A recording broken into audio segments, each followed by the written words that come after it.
సిస్టికన్న కుల బంధువులందరికీ నమస్కారం. నేను నౌపాడ భరత్ వికాష్. సిస్టికన్న ఐక్యవేదిక మరియు లేఖా టీంకి సోషల్ మీడియా ఇన్ఛార్జ్ని.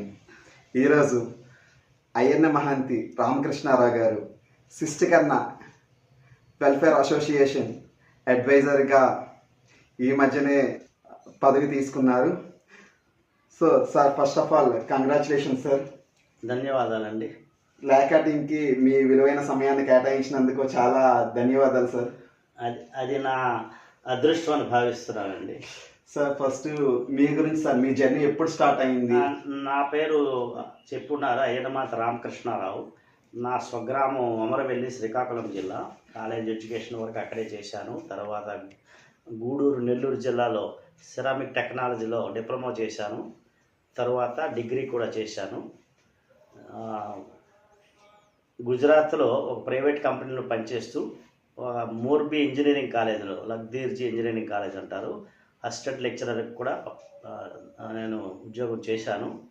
తర్వాత కేంద్ర ప్రభుత్వం మినిస్ట్రీ ఆఫ్ స్మాల్ స్కేల్ ఇండస్ట్రీస్లో సెలెక్ట్ అయ్యి ఆ ఉద్యోగానికని వెళ్ళాను.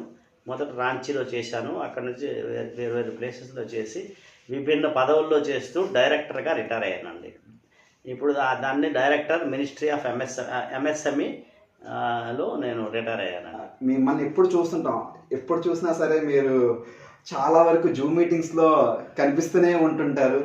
మీరు చాలా టైం యూఎస్లో స్పెండ్ చేసినా సరే ఎప్పుడు ఆంధ్ర అసోసియేషన్ కానీ, ఇప్పుడు ఆంధ్రప్రదేశ్లో ఎక్కడ ఏం జూమ్ మీటింగ్ జరిగినా సరే మీరు అందుబాటులోనే ఉంటారు, పగలని కానీ రాత్రి అని కానీ.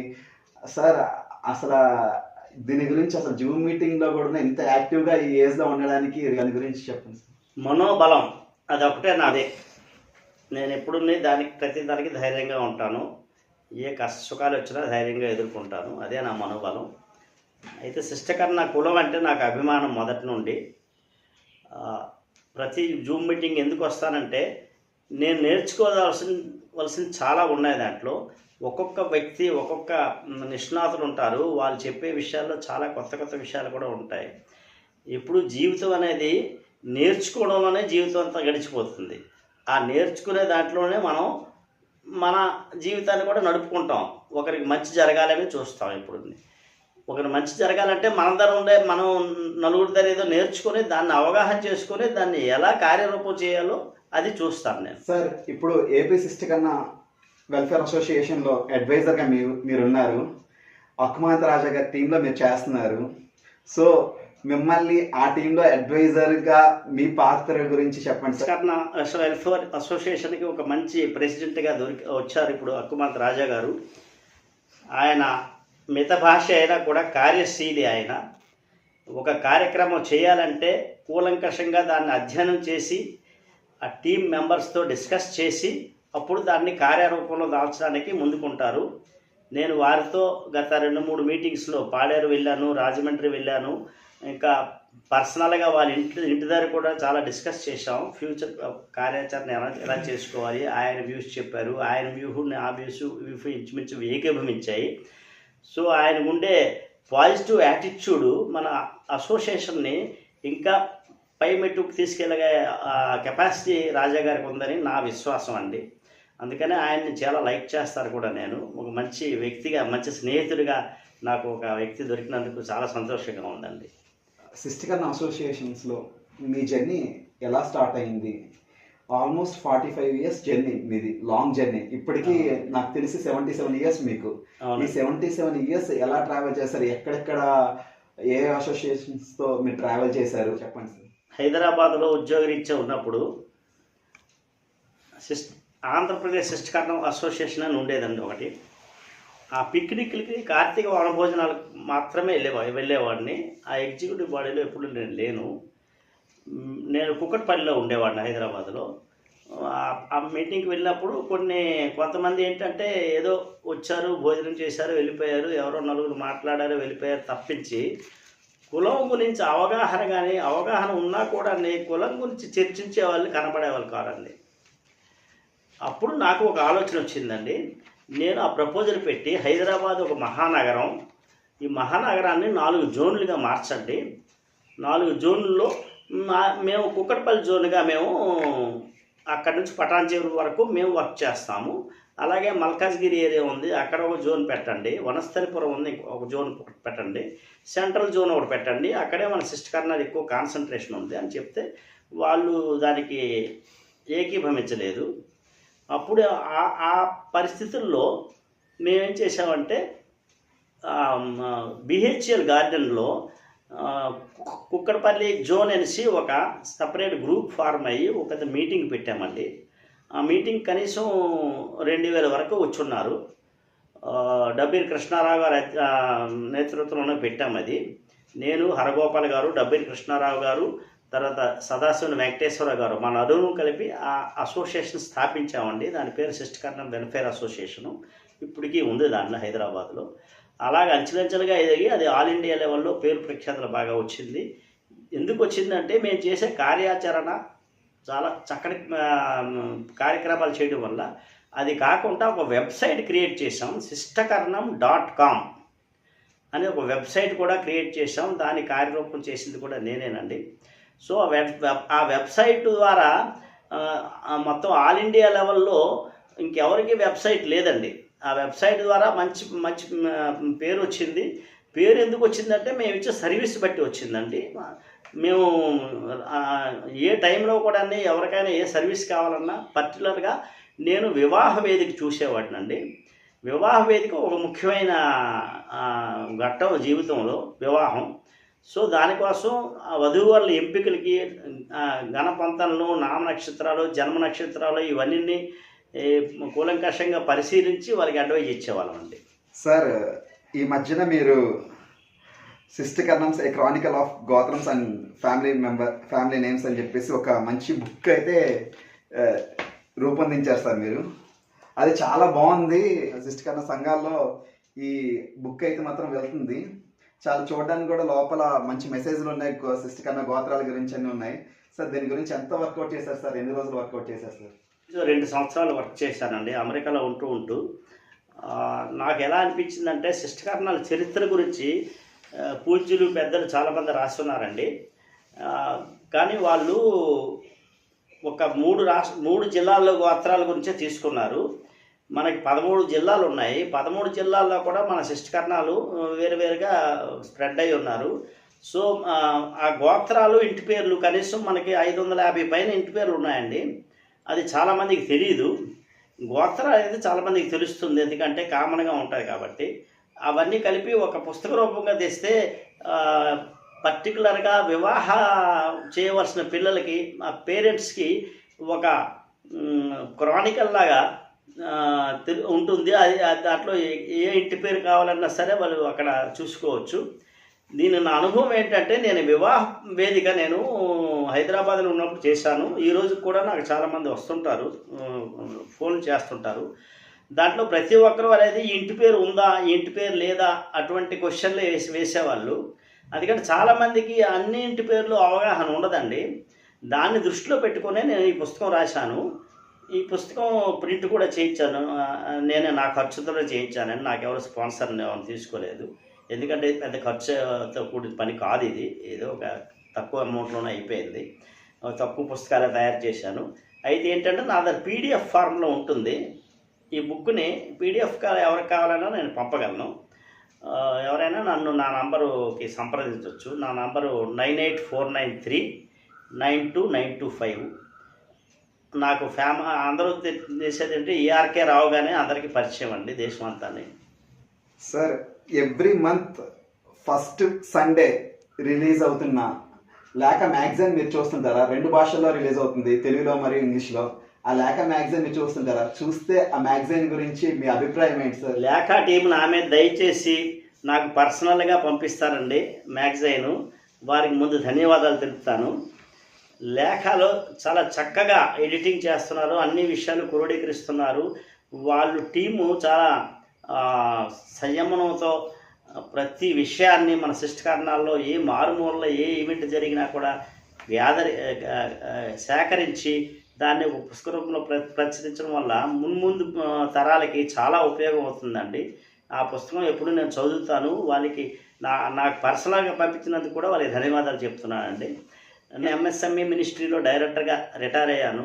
యూత్కి సెల్ఫ్ ఎంప్లాయ్మెంట్ కానీ ఎంప్లాయ్మెంట్ కౌన్సిలింగ్ కానీ ఏదైనా డౌట్స్ ఉన్నా కూడా నాకు సంప్రదించవచ్చు.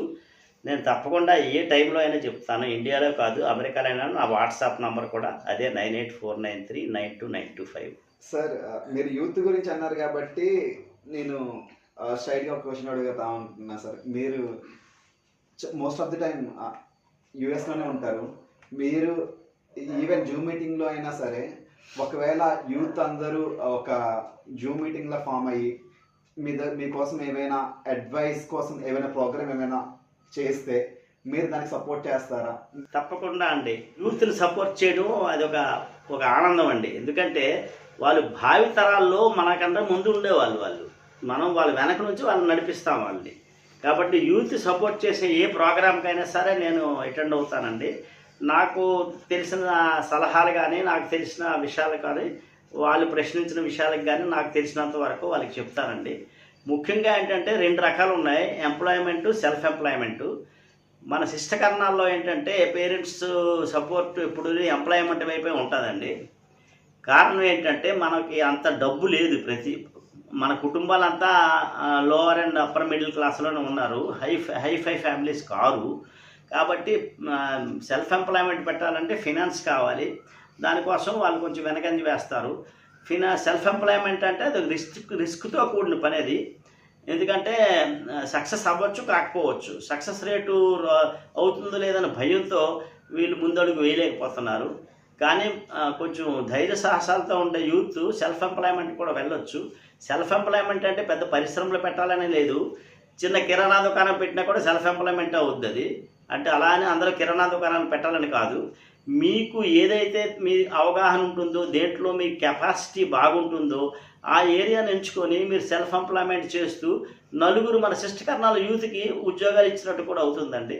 సో మీ ఒక్కరే కాకుండా మనకు 10 మందికి మీరు ఎంప్లాయ్మెంట్ ఇస్తారు. ఎలా అంటే డైరెక్ట్గా చేసేవాళ్ళు ఉంటారు, ఇండైరెక్ట్గా కూడా ఉంటుంది. ఎందుకంటే కొంతమంది ఇండైరెక్ట్గా దాన్ని మార్కెటింగ్ చేసుకొని చేస్తారు, కొంతమంది ఏమో మ్యానుఫ్యాక్చరింగ్ చేస్తారు. మ్యానుఫ్యాక్చరింగ్ ఐటమ్ని మార్కెటింగ్ చేసిన వాళ్ళు కావాలి.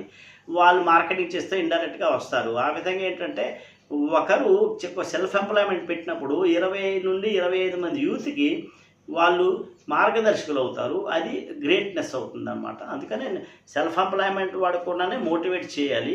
ఉద్యోగాలు అంటే ఇప్పుడు ప్రస్తుతం ఉద్యోగాలు ఎక్కువ లేవు. ఉన్న ఉద్యోగాలు కూడా ఒక్కొక్క ఇంటర్వ్యూకి చూస్తుంటే వేలల్లో 10,000 మంది 15,000 మంది వెళ్తున్నారు ఒక పోస్ట్కి. సో మనకు వస్తుందో లేదో తెలియదు. సో ఆ విధంగా ఏంటంటే అన్ని విధాలు ఆలోచించి నిర్ణయాలు తీసుకోవాలి యూత్. Thank you sir. మీలాంటి వాళ్ళే చాలామంది ముందుకు వచ్చి అసలు అనుకుంటున్నారు, యంగ్ జనరేషన్లో చాలామంది పెద్దవాళ్ళు మాకు సపోర్ట్ చేస్తారా, చేస్తే ఏ విధంగా సపోర్ట్ చేస్తారు, మేము ఏ విధంగా అప్రోచ్ అవ్వాలి అని చెప్పేసి చాలామంది యంగ్ జనరేషన్ అనుకుంటున్నారు. కానీ మీలాంటి వాళ్ళతో మాట్లాడుతున్నప్పుడు క్లియర్గా చెప్తున్నారు, మేము రెడీ టు సపోర్ట్, మీరు ఏ విధంగా కావాలంటే ఆ విధంగా.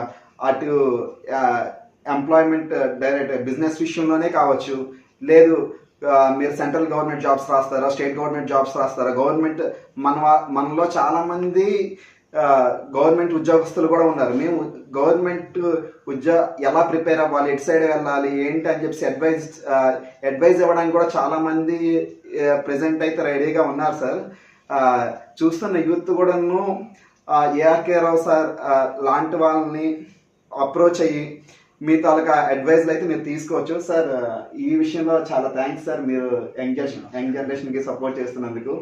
మీరు 45 years టోటల్ శిష్టకరణ జర్నీ గురించి చెప్పండి సార్. ఇది ఒక మంచి అనుభవం అండి. నాకు హైదరాబాద్ అసోసియేషన్ స్టార్ట్ చేయడం కూడా నాకు ఒక పెద్ద అనుభవం అండి. హైదరాబాద్లో అన్ని ప్రదేశాలకి వెళ్ళి అందరినీ మోటివేట్ చేసి ఒక అసోసియేషన్ ఉంటే ఏం మేలు జరుగుతుంది, ఒక యూనిటీ, దాన్ని అంటారు ఏంటంటే ఒక ఏనుగు ఒక 100 చీమల దగ్గర ఏమీ చేయలేదు. అలాగేంటంటే మనం మన స్ట్రెంగ్త్స్ని ముందు చేసుకోవాలండి. ఏంటంటే ఒక అసోసియేషన్ ఆ స్ట్రెంగ్త్స్ మనకి ఇస్తుంది. స్ట్రెంగ్త్ వచ్చినప్పుడు ఏంటంటే మన బలం ఏంటి, మనం ఏం చేస్తే అవుతుందంటే మనం ఏదైనా చేసినప్పుడు మనకు అసోసియేషన్ కూడా ఒక బలాన్ని ఇస్తుంది. అసోసియేషన్ మెంబర్స్ సపోర్ట్ చేస్తారు, వాళ్ళకి తోచిన సలహాలు వాళ్ళు ఇస్తారు. ధన సహాయం అందరూ చేయలేరు అనుకోండి, అయినా కూడా ఒక మోరల్ సపోర్ట్ అంటూ ఒక వ్యక్తికి వస్తే ఏంటంటే ముందుకు వెళ్ళడానికి వాళ్ళకి ఒక బలం అంటూ వస్తుందన్నమాట. దాంతో వాళ్ళు ఏ కార్యమైనా చేయగలరు. ఈ ప్రపంచంలో ఏది చేయలేము అనేది నా ఉద్దేశంలో లేదు. ఏదైనా చేయగలము, మనోబలం కావాలని. ఈ ఏజ్లో కూడా అసలు మీరు ఎప్పుడు చూస్తుంటాను శిష్టీకరణ గ్రూప్స్లో ఎప్పుడు యాక్టివ్గా ఉంటారు. అక్కడ యూఎస్లో ఉన్నా సరే జూమ్ మీటింగ్స్లో యాక్టివ్గా ఉంటారు.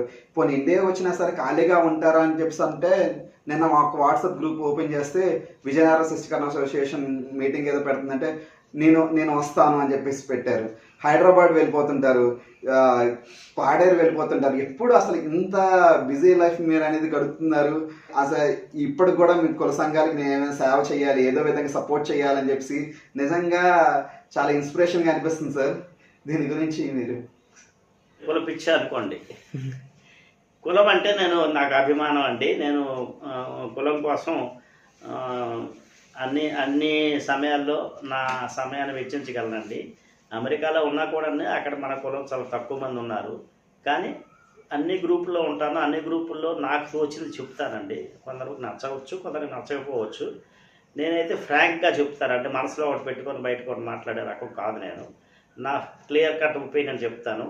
అది చాలామంది నచ్చుతుంది, చాలామంది నచ్చకపోవచ్చు. కానీ యూత్ ఏంటంటే చేయవలసింది ఏంటంటే వాళ్ళు ఏది మనం ఫాలో అయితే మంచి జరుగుతుంది అది ఎంచుకోవాలి. చెడు వైపు ఎప్పుడు ఎంచుకోకూడదు. చాలామంది కొంతమంది ఫెయిల్యూర్స్ ఉంటారు. ఆ ఫెయిల్యూర్ కూడా మనకు ఒక లెసను.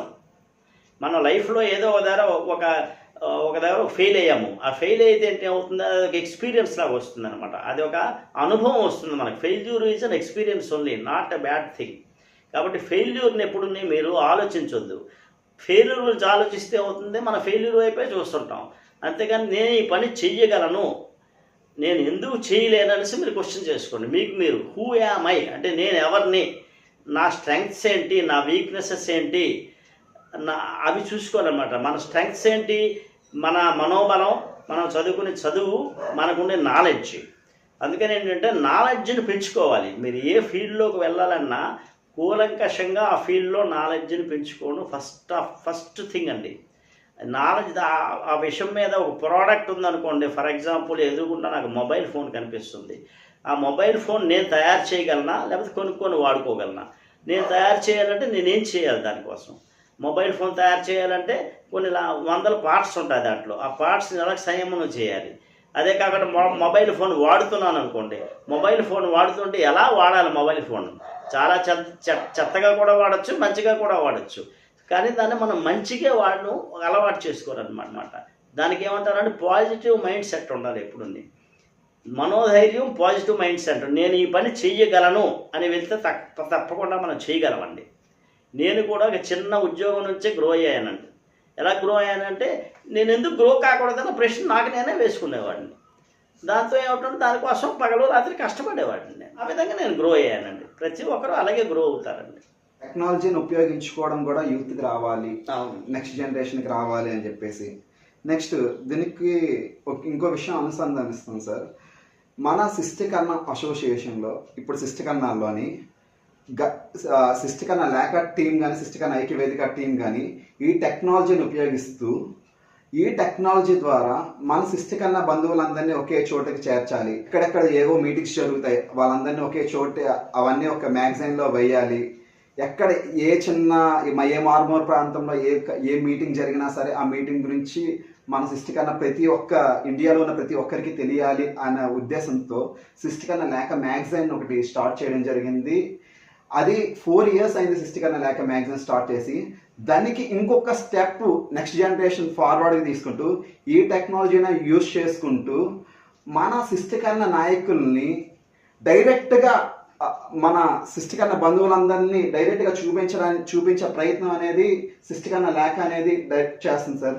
డైరెక్ట్గా మీలాంటి వాళ్ళు పెద్ద నాయకుల్ని డైరెక్ట్గా మీ ఫోన్ నెంబర్స్ ఇచ్చేటట్టు, మీ సలహాలు డైరెక్ట్గా వాళ్ళు యూజ్ చేసుకునేటట్టు, మీరు ఏం చేస్తున్నారు, ఏం చేయబోతున్నారు అనే విషయాలు కూడా డైరెక్ట్గా సోషల్ మీడియా వేదిక ద్వారా ప్రజలందరికీ తెలియజేసేటట్టు శిష్టీకరణ ఐక్యవేదిక అనే సోషల్ మీడియా అనేది ముందుకు వెళ్తుంది. యూట్యూబ్ ఛానల్ పెట్టడం ఒక మంచి ఐడియా అండి. యూట్యూబ్ ఛానల్ వల్ల ఏమవుతుందంటే మనం మౌఖికంగా చెప్పడమే కాకుండా దృశ్య రూపంగా కూడా ఒక విధంగా అవగాహన వస్తుందన్నమాట. దానివల్ల ఏమవుతుందో కొన్ని వేల మంది, కొన్ని లక్షల మంది చూస్తారు. అవసరం లేని వాళ్ళు కూడా చూస్తారు, అవసరం ఉన్న వాళ్ళు కూడా చూస్తారు. యూట్యూబ్ ఛానల్ ఒక ఎడ్యుకేషన్ రూపంలో నేను చూస్తానండి. ఎందుకంటే నేను చాలా ఛానల్స్ చూస్తాను యూట్యూబ్లో, చాలా పరిశీలిస్తాను. దాంట్లో చాలా విషయాలు తెలుసుకోవాలని దొరుకుతాయి మనకి. అది ఒక విధంగా ఇండైరెక్ట్గా it is an educational channels only. మనకి ఏది అవసరం ఉంటుందో అది తెచ్చుకొని ఆ ఛానల్స్ చూసుకోవచ్చు. లేఖ టీం కూడా ఒక యూట్యూబ్ ఛానల్ కూడా క్రియేట్ చేసి, లేఖ మ్యాగజైన్లో ఉండేవి మౌఖిక రూపంగా చెప్పవచ్చు, మ్యాగజైన్ కూడా వేయొచ్చు. అది కాకుండా కొంతమంది నిష్ణాతులతో కొన్ని అడ్వైజర్స్, సందేశాలు అలాంటివి కూడా యూట్యూబ్ ఛానల్లో పెట్టచ్చండి. అది నా ఉద్దేశం అండి. ఒకరు యుఎస్లో ఉంటారు, ఒక కెనడాలో ఉంటారని విన్నాను. మీ అబ్బాయి, మీ ఫ్యామిలీ గురించి ఒకసారి చెప్పండి సార్. ఇద్దరు కొడుకులండి. ఒక అబ్బాయి యుఎస్లో ఉంటాడు, జాబ్ చేస్తున్నాడు. చిన్న అబ్బాయి ఏమో కెనడాలోనే జాబ్ చేస్తున్నాడు. నాకు 3 మనవరాళ్ళు. యుఎస్లో 2 మనవరాళ్ళు ఉంటారు. మా కోడలు హౌస్ వైఫే, యుఎస్ కోడలు. కెనడాలో కూడా చిన్న కోడలు ఉంది, తను హౌస్ వైఫే. తను కూడా బోత్ ఆర్ హైలీ ఎడ్యుకేటెడ్. కానీ వాళ్ళు ఇంట్లోనే ఉండి పిల్లల్ని చూసుకునే వాళ్ళకి నిర్ణయం చేసుకున్నారు.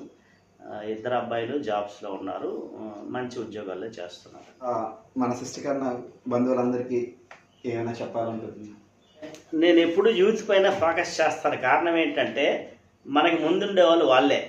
రేపు జనరేషన్ నడిపించాలంటే యూతే కావాలి. అయితే యూత్కి ఏంటంటే మన శిష్టకర్ణాల గురించి కూడా అవగాహన పెంచుకొని సాధ్యమైనంత వరకు శిష్టకర్ణాలని సహాయం చేసే పద్ధతిలో చూడండి, నెంబర్ 1. రెండోది ఏంటంటే పేరెంట్స్ కూడా మన యూత్ని సపోర్ట్ చేయాలండి. దేనికంటే వాళ్ళు డిఫరెంట్ డిసిషన్స్ తీసుకుంటారు. ఒకే దారి ఉద్యోగం ఉండాలని లేదు. ఉద్యోగం ఒకటే కాదు, సెల్ఫ్ ఎంప్లాయ్మెంట్కి కూడా సాధ్యమైనంత వరకు వాళ్ళు వెళ్తాను అంటే మీరు మార్గదర్శనం చేయండి. పేరెంట్స్ మార్గదర్శనం చేసి వాళ్ళు అన్ని విధాలా ఫ్యామిలీ సపోర్ట్ లేనిది సెల్ఫ్ ఎంప్లాయ్మెంట్ ఎవరు చెయ్యలేరు. ఉద్యోగానికైతే ఏదో విధంగా పంపించేస్తారు, కానీ సెల్ఫ్ ఎంప్లాయ్మెంట్ కూడా ఫైనల్ డిసిషన్గా తీసుకునే వాళ్ళ ఫ్యామిలీ సపోర్ట్ ఎప్పుడు ఉండాలండి. ఫ్యామిలీ సపోర్ట్ ఉంటే ఎంత అవుతుందంటే వాళ్ళ ఫ్యామిలీయే ఒక మార్కెటింగ్ లెక్క అయిపోద్ది వాళ్ళకి. నేను గ్రాడ్యుయేట్ ఇంజనీరింగ్లో చేశాను, మార్కెటింగ్ మేనేజ్మెంట్లో కూడా పీజీ డిప్లొమా చేశాను నేను.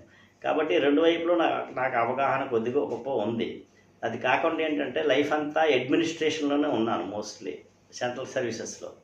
ఆ అడ్మినిస్ట్రేషన్లో డిఫరెంట్ మనస్తత్వాలని పరిశీలించడం జరుగుతుంది. అది కూడా నాకు మంచి ఎక్స్పీరియన్స్ ఉంది. అది కాకుండా ఇప్పుడు మన కరోనాలతో ఇంటరాక్షన్లో నాకు చాలా చాలా అనుభవాలు ఉన్నాయండి, వచ్చాయి. వాళ్ళందరికీ నేను పేరున ధన్యవాదాలు కూడా చెప్తాను. ఎందుకంటే వాళ్ళు లేకపోతే నాకు ఈ అనుభవం రాదు. మున్ముందు కూడా అందరికీ అందుబాటులో ఉంటాననేసి నేను చెప్తున్నానండి. ఫైనల్గా మీరు అడ్వైజర్గా అక్కుమహంత్ రాజా గారి టీంలో ఏపీ వెల్ఫేర్ అసోసియేషన్ గురించి ఫైనల్గా ఒక మాట. అక్కుమహంత్ రాజా గారు నా చిరకాల మిత్రులండి. ఏపీ శిష్టకర్ణ ప్రెసిడెంట్గా ఆయన ఎన్నుకోవడం అదొక మంచి పరిణామం అండి. ఆయన కార్యశీలి, ఒకరికి సహాయం చేయాలనే దృక్పథంతో ఉంటారు, కానీ తన స్వార్థాన్ని ఆయన ఎప్పుడు చూసుకోరు. అది నా అవగాహన. అది నేను ఆయన చాలా దగ్గరగా పరిశీలించడం జరిగింది. ఆయన టీం కూడా మంచి వర్క్ ఫోర్స్ అండి. అది పని చేసే టీమే ఉంది, కానీ ఏదో నాకు పదవి ఇచ్చేసారి ఇంట్లో కూర్చొని అని చెప్పే టీం కాదు. ఇవాళ మార్నింగ్ కూడా కొంతమందితో నేను మాట్లాడాను. వాళ్ళందరూ ఉద్దేశం ఏంటంటే మన కులాన్ని ఎలా అభివృద్ధి చేయాలి, మన యూత్ని ఎలా పైకి తీసుకురావాలి, మన కులాన్ని ఒక లెవెల్లో తీసుకురావాలి. ఇప్పుడు మనకి ఓబీసీ లేదు, ఓబీసీ రావాలంటే ఏం చేయాలని ఆయన చాలా ఆలోచన చేస్తున్నారు, చాలామందిని కలుస్తున్నారు. ఆయన హయాంలోనే మనకు ఓబీసీ కూడా వస్తుందని నాకు దృఢ నమ్మకం ఉంది. ఎందుకంటే అక్కుమహంత్ రాజా గారు పట్టుదల అటువంటిది. ఆయన చేసే కార్యక్రమాలు, ఆయన కార్యశీలత, ఆయన కార్యకుశలత, ఆయన మనోబలం అన్నీ ఏంటంటే ఒక లీడర్గా ఉండే అన్ని క్వాలిటీస్ ఆయనకు ఉన్నాయండి. ఆయన ఎన్నుకున్న టీం కూడా ప్రతి ఒక్కరుని ఒకే తాటి మీద ఉంటారు. డిఫరెంట్ ఆఫ్ ఒపీనియన్స్ ఉండవు. ఒకే తాటి మీద ఉండి అందరూ కలిసి ఆలోచన చేసుకుని ఎగ్జిక్యూటివ్ బాడీ మొత్తం అప్పుడే ఏ నిర్ణయానికి వస్తారండి. అటు ప్రస్తుతం ఉండే అక్కుమహంత్ రాజా గారి టీము చాలా చక్కటి టీం దొరికింది. ఆంధ్రప్రదేశ్కి అదొక అదృష్టం అని చెప్పుకోవాలి. మరి మనకి ఓబీసీ కూడా ఆయన హయాంలో వస్తుందనేసి నాకు చాలా నమ్మకంగా ఉందండి. థ్యాంక్ యూ సార్, మీ విలువైన సమయాన్ని మాకు కేటాయించారు. ధన్యవాదాలండి.